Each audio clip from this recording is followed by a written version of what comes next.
Karga süresi. Karga süresi Mekke dinen sürelerden bolup, ol 11 ayatdan ibaretdir.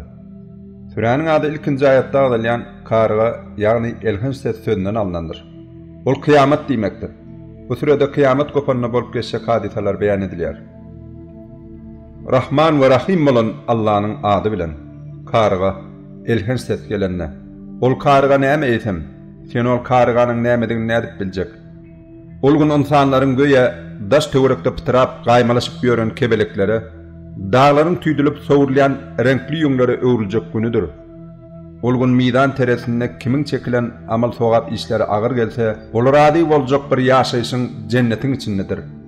Emma kimiň çekilen amal sowap işleri ýeňil gelse, onuň barjak geri häwiýedir.